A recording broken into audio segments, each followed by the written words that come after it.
Hi అండి. ఈ రోజు వ్లాగ్ చాలా సింపుల్ గా జరుగుతుంది. ఇది సండే తర్వాత జరిగిన వ్లాగ్ అండి. వ్లాగ్ అయితే కంపల్సరీగా చూడండి. ఏ విధంగా చింతగా జరిగింది ఈ వ్లాగ్ అయితే ఒకసారి చూసి కంప్లీట్ గా లైక్ చేయండి. హాయ్ అండి. సండే వ్లాగ్ తర్వాత నేను ఈ వ్లాగ్ చేస్తున్నానండి. మార్నింగ్ నుంచి అస్సలు టైం సరిపోలేదు. ఇంకో విషయం ఏంటంటే నేను మార్నింగే లేచి ఏమేమి పని చేశాను అనేది మీకు ఈ వ్లాగ్లో కంటిన్యూ చేస్తాను. ఇప్పుడు టైం అయితే దాదాపు 12 అవుతుందండి. ఎందుకు ఈ వ్లాగ్ నాకు లేట్ అయిందంటే మార్నింగ్ నుంచి నేను ఫోనే చూస్తున్నానండి. కొన్ని పనులు అయితే చేసుకున్నాను, బట్ ఎందుకంటే ఫోన్ స్టోరేజ్ ఫుల్ అంటుంది. అందుకని ఉన్న వీడియోస్ అన్నీ అప్లోడ్ పెట్టేసి ఫోన్ క్లీన్ చేసుకొని నేను పని అయితే మొదలు పెట్టానండి. నేను మార్నింగ్ ఏమేమి చేశాననేది ఈ వ్లాగ్లో కంటిన్యూ అవుతుంది, చూసేయండి.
వంట రూమ్ లో చాలా ముద్దుగా వస్తుంది కదా ఈ వీడియోస్.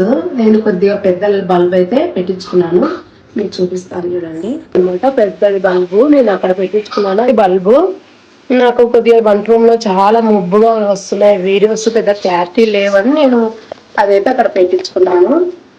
ఈ మాత్రం పెద్ద క్లారిటీ వస్తుంది కదా, కొద్దిగా మంచిగా చేద్దాం వీడియోస్ అని. అది 9 వోల్ట్స్ అంటండి. అది వచ్చేసి బల్బు నేను తెప్పించుకున్నాను. ఈ వీడియో ఎలా వస్తుందో చూడాలి. నెక్స్ట్ వంట అయితే చేస్తున్నాను. పప్పుచారు చేద్దాం అనుకుంటున్నానండి. పప్పుచారు కోసం రెడీ చేసి పెట్టుకున్నాను. ఆనియన్స్, టమాటోస్, వెల్లుల్లి అయితే నేను వంచుకోవడానికి టైం లేకుంటే అలాగే వేసేస్తాను. వెల్లుల్లి వేస్తున్నానండి. ఆనియన్ అయితే తక్కువ వేసి వెల్లుల్లి అయితే ఎక్కువ వేస్తున్నాను. నెక్స్ట్ ఇందులోనే పసుపు వేస్తాను. బయట అంతా అల్లరి ఉందండి, సౌండ్ సరిగా రాదనుకుంటున్నాను. నేను బయట ఎదురింటి వాళ్ళు ఏదో వాళ్ళ ఇల్లు రిపేర్ చేసుకుంటున్నారు, పైన కట్టించుకుంటున్నారు అనమాట. వాయిస్ బాగా రావాలి కదా. నేను పప్పుచారులో చూడండి కొద్దిగా జీలకర్ర ఆవాలు కూడా వేస్తాను. ఎప్పుడు చేసినా చాలా కమ్మగా వస్తుందండి పప్పు. ఇలా చేసుకుంటే చాలా బాగా వస్తుంది.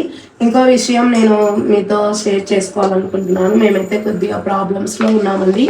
ఇది ఎవరికి తెలీదు. మేము అమౌంట్ నిజంగా ఇచ్చేటప్పుడు చాలా బాగా తీసుకుంటారండి. తీసుకునే వాళ్ళు చాలా జాలీగా అడుగుతారు, ఇవ్వండి మేము కడతాము, మీకు ఏం చెయ్యము, ప్రాబ్లం ఏం కాదు అంటారు. కానీ తిరిగి ఇచ్చేటప్పుడు పప్పు అయిపోయింది, పప్పు రెడీ అయిపోయిందని బంద్ చేసేస్తాను. నెక్స్ట్ వచ్చి అన్నం కూడా అయిపోయింది. అన్నము అది చేయడం మర్చిపోయాను అస్సలు. అయ్యో, ఫోన్ స్టోరేజ్ ఫుల్ పడి వీడియో తీనికి రాదని నేను అన్నం ఆన్ చేయడమే మర్చిపోయానండి. చూడండి, ఇది ఒక కుక్కులో పెట్టాలి, అప్పుడు అన్నం అవుతుంది. అన్నం అయిందనే ఫీల్లో ఉన్నాను అనమాట. పెట్టేసాను, త్వరగానే అవుతుంది. ఇప్పుడు పప్పు ఏమి నేను తిరుమాత పెట్టి తలక చార్జ్ చేస్తాక అన్నం అయితే రెడీ అయిపోతుంది. ఫస్ట్లో అయితే మర్చిపోయాను అసలు. చారు అయితే రెడీ అయిపోయిందండి. పప్పు చారులోకి పోపు కూడా పెట్టేస్తున్నాను. ఇప్పటికి వంట పని అయితే కంప్లీట్ అయిందండి. చెప్తున్నాను కదా, ఈరోజు మార్నింగ్ నుంచి ఫోను ఎడిట్, వీడియోస్ డిలీట్ చేయడం, స్టోరేజ్ ఫ్రీ చేయడం ఇలాగే సరిపోయిందండి. అందుకు వ్లాగ్ ఇలా చేయాల్సి వచ్చింది. నా స్టాండ్ అయితే ఏమో రిపేర్ చేస్తూ ఉందండి. మొత్తానికైతే ఈరోజు వ్లాగ్ ఇలా గడిచిందండి. నా ఫోన్ స్టోరేజ్ ఫుల్ అవ్వడం వల్ల సింపుల్గా ఈరోజు వ్లాగ్ అయితే అయ్యింది. ఫ్రెండ్స్, కంపల్సరీగా నా వ్లాగ్ని పూర్తిగా వాచ్ చేయండి.